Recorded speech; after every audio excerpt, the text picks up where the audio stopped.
السلام علیکم۔ آج جمعہ ہے، جولائی کی 10 تاریخ۔ میں ہوں خالد حمید، خبروں کے ایک بلٹن کے ساتھ۔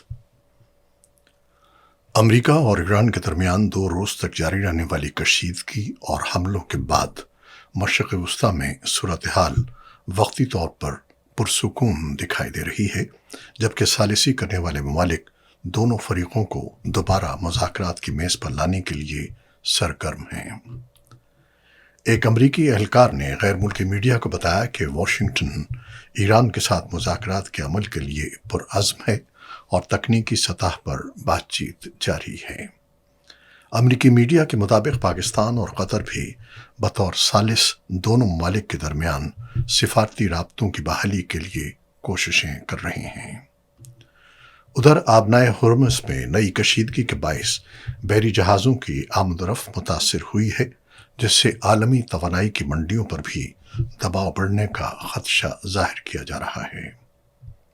غزہ میں فلسطینیوں نے ایک امدادی کارکن کو خراج عقیدت پیش کیا جو ورلڈ کپ کی اسکریننگ کے دوران اسرائیلی فضائی حملے میں جان کی بازی ہار گیا تھا۔ یہ پیش رفت ایسے وقت میں سامنے آئی ہے جب گزشتہ 2 روز کے دوران امریکہ اور ایران کے درمیان کشیدگی میں اضافہ دیکھنے میں آیا۔ امریکی فوج نے ایران میں کارروائیاں کیں، جبکہ ایران نے جوابی رد عمل میں خطے میں موجود امریکی فوجی اڈوں کو نشانہ بنانے کا دعویٰ کیا۔ اور اب ان خبروں کی تفصیل۔ اس سے قبل ترکیہ کے دارالحکومت انقرہ میں نیٹو سربراہ کے ساتھ ملاقات کے بعد امریکی صدر ڈونلڈ ٹرمپ نے صحافیوں سے گفتگو کرتے ہوئے کہا تھا کہ وہ ایران کے ساتھ معاہدہ نہیں کرنا چاہتے اور جنگ بندی بھی ختم ہو چکی ہے۔ ان کا کہنا تھا کہ اگر ایران کے پاس جوہری ہتھیار ہوتے تو وہ ان کا استعمال کر سکتا تھا، اسی لیے وہ ایران کے ساتھ مزید وقت ضائع نہیں کرنا چاہتے۔ دوسری جانب ایرانی سرکاری ٹی وی نے بندر عباس میں دھماکوں کی خبروں کی تردید کرتے ہوئے انہیں بے بنیاد قرار دیا ہے۔ ایرانی خبر رساں ادارے کے مطابق وہ شہر میں سنائی دینے والے دھماکے کی آواز فضائی دفاعی نظام کی کارروائی کا نتیجہ تھی، جبکہ امریکی ٹی وی کے مطابق 1 گھنٹے قبل تک امریکہ کی جانب سے ایران پر کسی نئے حملے کی اطلاع موصول نہیں ہوئی۔ اس سے قبل ایرانی خبر رساں اداروں نے مختلف شہروں میں دھماکوں کی آوازیں سنائی دینے کی اطلاعات دی تھیں، جن میں بوشہر اور چوغادک کے علاقوں میں متعدد دھماکوں کا بھی ذکر کیا گیا تھا۔ اسرائیلی فوج نے دعویٰ کیا ہے کہ اس نے حماس کے ایک کمانڈر یحییٰ سعید محمد حمدان کو جنوبی غزہ میں ایک فضائی حملے میں ہلاک کر دیا ہے۔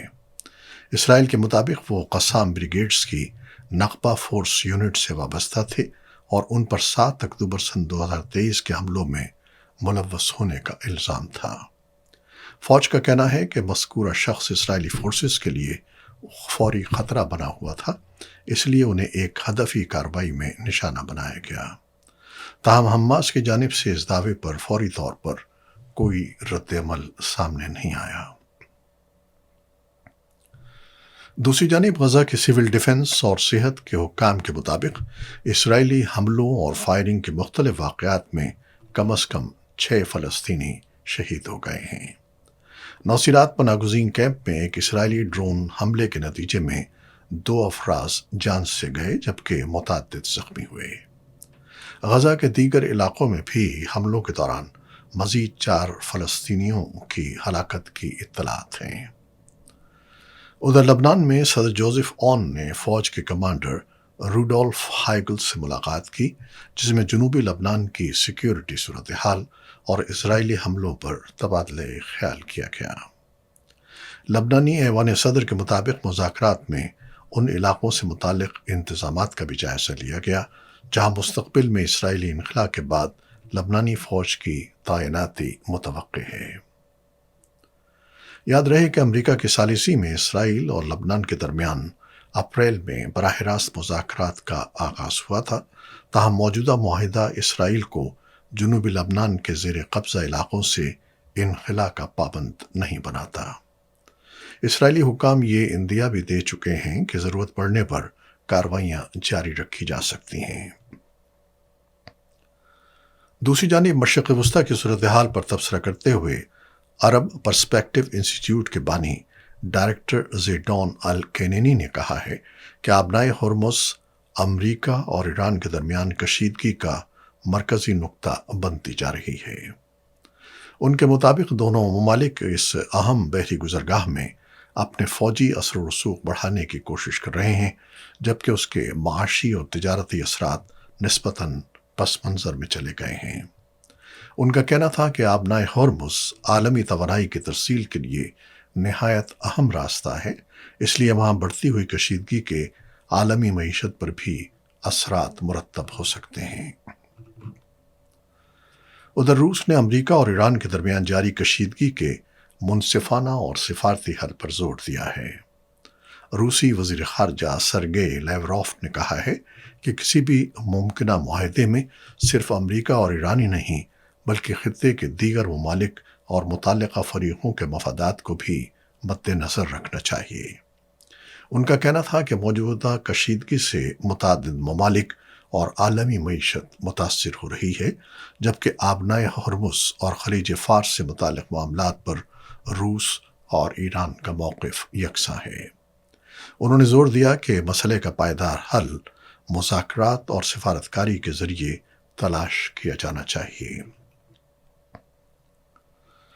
ایرانی میڈیا کے مطابق ایران میں سپریم لیڈر آیت اللہ علی خامنئی کی تدفین مشہد میں روضہ حضرت امام رضا کے احاطے میں کر دی گئی۔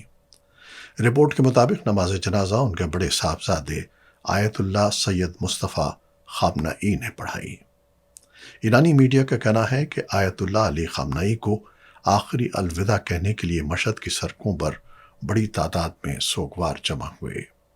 سرکاری میڈیا کے مطابق تہران، قم، نجف، کربلا اور مشہد میں 6 روز تک جاری رہنے والے جنازے اور تدفین کی تقریبات میں مجموعی طور پر تقریباً 4 کروڑ 30 لاکھ افراد نے شرکت کی، تاہم اس تعداد کی آزاد ذرائع سے تصدیق نہیں ہو سکی۔ رپورٹس کے مطابق آیت اللہ علی خامنئی کا جسد خاکی نجف سے مشہد منتقل کیا گیا، جبکہ اس سے قبل کربلا میں حضرت امام حسین اور حضرت عباس کے روضوں پر بھی نماز جنازہ ادا کی گئی۔ کربلا کے مقامی حکام کے مطابق جنازے کے جلوس میں 70 لاکھ سے زائد افراد نے شرکت کی۔ دریں اثنا ایران کے صدر مسعود پزشکیان نے جنازے اور تدفین کی تقریبات میں عوام کی بڑی تعداد میں شرکت کو ایرانی قوم کی وفاداری، قومی یکجہتی اور امت مسلمہ کے اتحاد کی علامت قرار دیا۔ ان کا کہنا تھا کہ تہران، قم، مشہد، نجف اور کربلا میں عوام کی بھرپور شرکت اسلامی انقلاب سے وابستگی اور قومی وقار، آزادی، انصاف اور ترقی کے عزم کی تجدید کا اظہار ہے۔ اور اب پاکستان سے متعلق یہ خبر۔ پاکستان کے پاور گرڈ کی بہتری کے لیے عالمی بینک کی $376 ملین کی منظوری۔ عالمی بینک نے پاکستان کے بجلی کے ترسیلی نظام پاور گرڈ کی بہتری اور جدید خطوط پر استوار کرنے کے لیے $376 ملین کی مالی معاونت کی منظوری دی ہے۔ رپورٹس کے مطابق یہ فنڈز بجلی کی ترسیل کے نظام کو مضبوط بنانے، جدید انفراسٹرکچر کی تعمیر اور گرڈ کی کارکردگی بہتر بنانے پر خرچ کیے جائیں گے۔ منصوبے کے تحت ہوا سے پیدا ہونے والی 640 میگا واٹ بجلی کو قومی گرڈ میں مؤثر انداز میں شامل کرنے کی صلاحیت بحال کی جائے گی، جبکہ نئے انفراسٹرکچر کو شدید گرمی اور سیلاب جیسے موسمی خطرات سے محفوظ بنانے کے اقدامات بھی کیے جائیں گے۔ حکام کا کہنا ہے کہ اس منصوبے سے بجلی کی مقامی سطح پر ہونے والی بندشوں میں کمی آئے گی، نظام ترسیل زیادہ مستحکم ہوگا اور صارفین کو بجلی کی فراہمی میں بہتری متوقع ہے۔ آزاد جموں و کشمیر میں جوائنٹ عوامی ایکشن کمیٹی نے اعلان کیا ہے کہ اگر حکومت نے ان کے مطالبات تسلیم نہ کیے تو 15 جولائی کو مظفر آباد کی جانب لانگ مارچ کیا جائے گا۔ تنظیم کے مطابق 14 جولائی کے بعد احتجاجی تحریک کو مزید وسعت دی جائے گی اور آئندہ کا لائحہ عمل نئے اعلان کے ذریعے سامنے لایا جائے گا۔ JAAC کے ہزاروں کارکن اس وقت راولہ کوٹ کے نواحی علاقے میں موجود ہیں، جبکہ مظفر آباد کی جانب پیش قدمی کی تیاریوں کا دعویٰ کیا جا رہا ہے۔ آزاد کشمیر میں حالیہ کشیدگی کا آغاز 9 جون کو ہونے والی ہڑتال سے قبل ہوا، جس کی بنیادی وجہ قانون ساز اسمبلی میں مہاجرین کے لیے مختص 12 نشستوں پر اختلافات ہیں۔ JAAC کا موقف ہے کہ ان نشستوں کے باعث پاکستان کی مرکزی سیاسی جماعتیں آزاد کشمیر کی سیاست اور حکومت سازی پر اثر انداز ہوتی ہیں، جبکہ حکومت اور متعلقہ اداروں کا کہنا ہے کہ یہ نشستیں آئینی تحفظ رکھتی ہیں۔ گزشتہ ماہ راولکوٹ میں احتجاج کے دوران ہونے والی جھڑپوں میں متعدد افراد جان کی بازی ہار گئے تھے، جبکہ حالیہ دنوں میں میرپور میں بھی تصادم کی اطلاعات سامنے آئی ہیں۔ بعض احتجاجی رہنماؤں نے ہلاکتوں کا دعویٰ کیا، تاہم پولیس حکام نے ان دعووں سے اختلاف کیا ہے۔ یاد رہے کہ آزاد جموں و کشمیر کی حکومت نے 5 جون کو JAAC پر ممکنہ تشدد، اسلحہ جمع کرنے اور امن و امان کو نقصان پہنچانے کے خدشات کے پیش نظر پابندی عائد کی تھی۔ تاہم تنظیم ان الزامات کو مسترد کرتے ہوئے اپنی تحریک کو پرامن قرار دیتی ہے۔ ادھر کشمیر میڈیا سروس کے مطابق میر وائز عمر فاروق نے سری نگر کی تاریخی جامع مسجد میں نماز جمعہ کے اجتماع سے خطاب کرتے ہوئے کہا کہ 13 جولائی 1931 کے شہداء کی قربانیاں کشمیری عوام کی حقوق، عزت اور وقار کی جدوجہد کی علامت ہیں۔ انہوں نے کہا کہ ماضی میں ہر سال شہداء کو خراج عقیدت پیش کرنے کے لیے مزار شہداء تک پرامن جلوس نکالا جاتا تھا، تاہم حالیہ برسوں میں ان تقریبات پر مختلف پابندیاں عائد کی گئی ہیں۔ میر وائز نے اعلان کیا کہ حسب روایت 13 جولائی کو نماز ظہر کے بعد مزار شہداء نقشبند صاحب جا کر فاتحہ خوانی اور شہداء کو خراج عقیدت پیش کیا جائے گا۔ برطانیہ میں لیبر پارٹی کی قیادت کے انتخاب کے سلسلے میں اینڈی برنہم نے دعویٰ کیا ہے کہ انہیں پارٹی کے 403 اراکین پارلیمنٹ میں سے 322 کی نامزدگیاں حاصل ہو چکی ہیں، جس کے بعد وہ قیادت کی دوڑ میں مضبوط پوزیشن پر آ گئے ہیں۔ برنہم نے ایک ویڈیو پیغام میں کہا کہ انہوں نے باضابطہ طور پر اپنی امیدواریت جمع کرا دی ہے اور اب انہیں مطلوبہ حد تک پہنچنے کے لیے صرف ایک مزید نامزدگی درکار ہے۔ اگر وہ 323 نامزدگیوں کا ہدف حاصل کر لیتے ہیں تو کسی دوسرے امیدوار کے لیے مقابلے میں شامل ہونے کے لیے درکار حمایت حاصل کرنا ممکن نہیں رہے گا۔ لیبر پارٹی کی قیادت کے لیے نامزدگیاں آئندہ جمعرات تک جاری رہیں گی، جبکہ توقع ظاہر کی جا رہی ہے کہ اینڈی برنہم کو اگلے ہفتے باضابطہ طور پر لیبر پارٹی کا نیا رہنما منتخب کیا جائے گا، جس کے بعد 20 جولائی کو انہیں وزیر اعظم کے نامزد کرنے کے لیے امکان ہے۔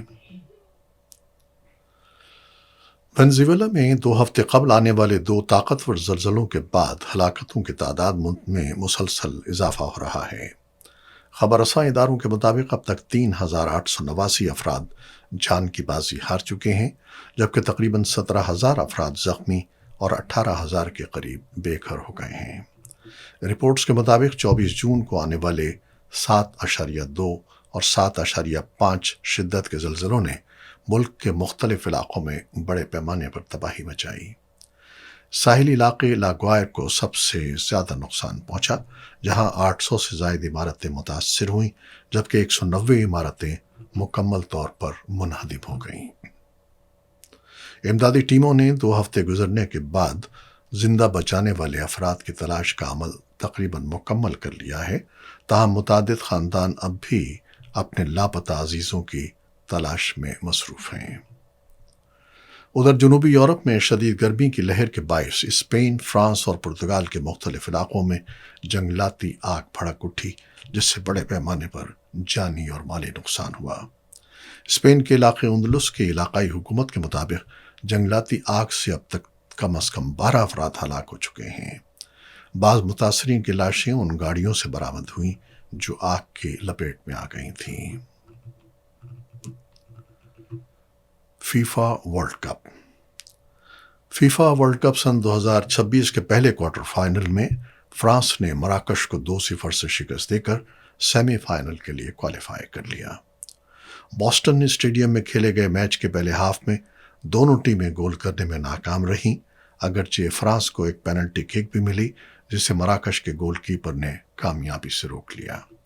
دوسرے ہاف میں فرانس نے اپنی برتری ثابت کرتے ہوئے 60ویں منٹ میں کپتان امباپے کی گول کی بدولت سبقت حاصل کی۔ اس گول کے ساتھ امباپے نے ورلڈ کپ میں لیونل میسی کے 8 گولز کا ریکارڈ برابر کر دیا۔ صرف 6 منٹ بعد عثمان ڈیمبیلے نے دوسرا گول کر کے فرانس کی برابری مستحکم کر دی۔ مراکش نے میچ کے آخری لمحات میں واپسی کی کوشش کی، تاہم فرانسیسی دفاع اور گول کیپر نے تمام حملے ناکام بنا دیے۔ یوں فرانس نے 2-0 سے کامیابی حاصل کرتے ہوئے سیمی فائنل میں جگہ بنا لی۔ واضح رہے کہ مراکش نے سن 2022 کے فیفا ورلڈ کپ میں تاریخی کارکردگی کا مظاہرہ کرتے ہوئے سیمی فائنل تک رسائی حاصل کی تھی، تاہم اس بار اس کا سفر کوارٹر فائنل میں اختتام پذیر ہوا۔ یہ تھی وہ خبریں جو یوٹیوب چینل پر ہم نے آپ کے لیے پیش کی ہیں۔ آپ ہمارے چینل کو دیکھتے ہیں، شیئر کرتے ہیں، پسند کرتے ہیں اور اپنے کمنٹس میں اپنی محبتوں اور آراء کا اظہار کرتے ہیں، جس کے لیے ہم آپ کے بےحد مشکور ہیں۔ اپنی ان کاوشوں کو جاری رکھیے گا۔ خالد حمید کو اب اجازت دیجیے۔ اللہ حافظ۔